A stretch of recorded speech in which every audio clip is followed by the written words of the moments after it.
Hello everyone, my name is Robin. Thank you so much for tuning in again. I know I didn't upload for a while now, but that was simply because I was really busy here in Portugal. Also, friends came to visit me, and I wanted to spend time with them actually. And then I got sick. Lots of excuses. Let's just dive into the topic for this video, and that is if success is luck or hard work. And I want to start this theme or the topic of this discussion with a small example of why you can't really say it's one thing for certain without the other, and that is the example of ice hockey. So if you take a look at professional ice hockey players, you will notice that most of them say they made it into the NHL because of their hard work, determination, great coaches, parents' willingness to put them or to drive them to specific games or training early throughout the day. But what they probably won't admit is that there was also this factor of when you are actually born. Because 40% of hockey players called up to the top leagues are born in the first quarter of the year, while only 10% are born in the fourth quarter. An early birthday can increase the probability of becoming a professional ice hockey player by up to 4 times. The reason for these differences is probably that the cutoff date for the children's hockey leagues is January 1st. Those born in the first half of the year are slightly older and therefore on average taller and faster than the kids in their league born at the end of the year. With increasing age, this difference should shrink to 0, but it actually does not. Because the young kids who show the most promise spend more time on the ice and participate in more tournaments where they get better coaching and improve their skills. And these advantages increase year after year. In a tough competition, it is important to be sort of talented. What the fuck? My watch just grabbed my shirt in some weird way. You have to be talented on the one side and hardworking on the other side. But that is not enough sometimes to guarantee success because, well, you also have to take a break from time to time and reflect and go inward instead of focusing on outward experience, basically, what's happening in the world. I believe that we are largely unaware of our good fortune because, by definition, we didn't make it ourselves. Like the housework your significant other does. It goes unappreciated. Downplaying the importance of chance can actually increase your likelihood of success because if you see an outcome as uncertain, you're less inclined to try hard, which further reduces your chances of success. So it's a useful delusion to believe that you have full control over your destiny. It's also this thing about free will, right? The proponents of determinism say that, hey, everything is determined in life, no matter what you do. It's basically dominoes that have been falling all your life and your ancestors' lives and whatever, from like years, decades to minutes, seconds before your specific action in this moment. There's not a single neuron that you can monitor that lets you actually take an action or have a thought. It's always multiple, intertwined, that make you who you are in this moment. And so everything is dependent on the past, and therefore there's also a path into the future. And so all this neurosis that you're having about anxiety, what's going to happen in the future, and looking depressed on the past, it doesn't really matter because everything is in this moment and everything is going to happen anyway. So it's more like a train ride without you as like the active steerer, that you would be in a car, for example, and you will get into the train station no matter what. Sometimes faster, sometimes slower, but you will arrive there. And in this regard, you could say, well, why should I like do anything, if it's determined anyways? I could just lay in bed the whole day. And then it's like, well, sure, you could do that, but what good does it do? Like you laying in bed, you will eventually die, And so we have this innate urge to move and to do stuff, to face challenges, to grow, through facing these challenges.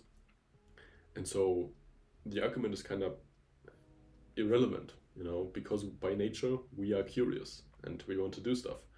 And so our society is rewarding people who actually think there is no free will and work harder. But if you are under the impression, that believe in free will, and therefore work harder because the outcomes are dependent on their work ethic, for example.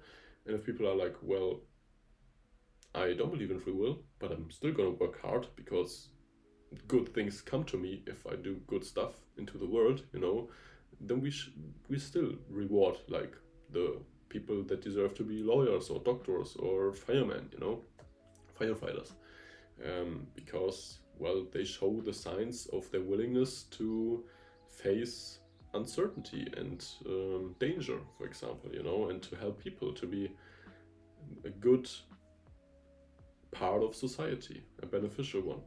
And in that regard, you should be, for one, thankful that you even have the opportunity to practice these jobs I just mentioned, for example, or to wake up in a good mood, healthy, and then to give back to the world, And that's also an incentive to be active in this whole process. You don't have to live under the illusion of everything I do I have full control over, That's a good illusion in some way, but in others it also takes off like certain guilt we may put on ourselves. If something doesn't work out or anything, you can also say, well, it just wasn't supposed to be this way, Same with like, let's say you score an A on a test. Then on the one hand you could say, well, it was determined to happen, so I should not like celebrate it hugely. But if you get an F, you could say the same. Well, it was supposed to happen, so whatever, But this shouldn't like stop you from actually reflecting on what happened and how you can maybe improve, or how you can take off some of the work you put into it if you're happy with A, Like, it's really complicated, and I could go into so much more detail. Same with like prisoners, if you do a crime, well, is it really your fault? Should we really like put you into a hole and like separate you from society without trying to even psychoanalyze you and maybe get you back on the road again, Because maybe you have the potential to be like a great addition to society, but you just took a wrong turn like the past years because probably your relationship to your parents and everything further down the line, You can't really say this specific scenario made you this person. Yeah, it's really complicated. Anyway, if we get like into the luck part again and the chance here, let's assume someone had known how bad they actually were when they started YouTube, like me, for example, or how much work it would cost them. They might have given up straight away, immediately, because they look into the future and say like, well, this isn't probably worth it, uploading 1,000 videos with 100 subs, But yeah, if you don't have that in mind, the part of like luck, maybe it could like something could go viral, and could happen much faster. So think of what all this means for people in our society, especially people in positions of power like business leaders and politicians. No doubt, most of them are talented and hardworking, but they have also been luckier than most. And like most of us, they don't know how lucky they are. And this gives them a distorted view of reality. They live in a kind of survival bias. All these leaders have worked hard and ultimately succeeded, so the world seems fair to them. In their experience, hard work rewards them, but what they don't have is the experience of all the people who have worked hard and failed. Because the gurus you see that teach you wake up at 4 a.m., meditate, read, then go to work, do a break, eat healthy, do a little workout, everything, all that. Maybe it worked for them, and so they give their message like to you, and you feel like, well, I'm struggling as well. Maybe I have to adapt to become that person and to also go through the struggles and then succeed in some way. But it's not guaranteed. that all this is gonna work for you, okay? It's guaranteed that you will feel better, probably, yeah, but the success that you wish for, it may not come. And at the same time, there are people who are lazy, wake up at 12 and make a fortune if you define success on like a monetary amount on your bank account. You know, and you don't see these people online because they just did it. They just did it and now they're living on some beach. You know, you never heard of them. Like most founders of websites make millions and millions of dollars every month and you've never heard of them, you know, because they don't go to YouTube and post about their struggles. They just did it, you know. And for every one of them, there are thousands, tens, hundreds of thousands that don't make it, you know, and try the same. So, yeah. Then also talent plays a role and can include traits such as intelligence and skill and motivation, creative thinking, emotional intelligence. So the key is that more talented people are more likely to be able to get the most out of a given opportunity. So what should they think of people who are less successful than they are? Well, the natural conclusion is that they are simply less talented or less hardworking. This perspective makes them less inclined to be generous, to give something back. And they are the ones who set the rules for how society works. And this is particularly unfortunate as many of us find our happiness primarily in our country of residence. About half of the income differences between people worldwide are explained by the country they live in and the distribution of income within that country. And then, of course, well, you have corruption in the poorer countries as well, and in the richer ones, as we can also see on a more regular basis. And you have to think like, okay, there's a politician who has been a politician for 40 years. What are they gonna do if they lose their job? You know, maybe they have connections and stuff, but they really don't want to lose their job, so they will do anything to stay in power as well. And it's like, okay, to what extent are you willing to take all of that to make it even harder for newcomers and other people to go against the system, you know? And maybe that's sometimes what you should do actually. And yeah, so what is a country other than what the people who came before it have created there? The roads and the schools and public transportation, emergency services, clean air and water and so on. All that has been created by the people living there prior, basically, and you're dependent on the success of their accomplishments. So it seems to be a cruel trick of our psychology that successful people attribute most of the success to their own hard work and ingenuity without malice, and therefore contribute less to the maintenance of basic services.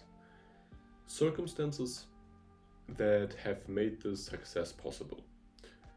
The good news is that recognizing our fortunate circumstances not only brings us more in tune with reality, it also makes us more likable. You need to believe that you are in control of your destiny and that your success is only due to your own talent and hard work. Well, as I just mentioned, there are also other ways to view this that still make you successful in some regard. But also secondly, you have to recognize that this doesn't apply to you or anyone else. So you need to remember that if you are successful, then luck has played a major role in bringing you happiness. You should do what you can to increase the happiness of others. And just be aware that people are biased.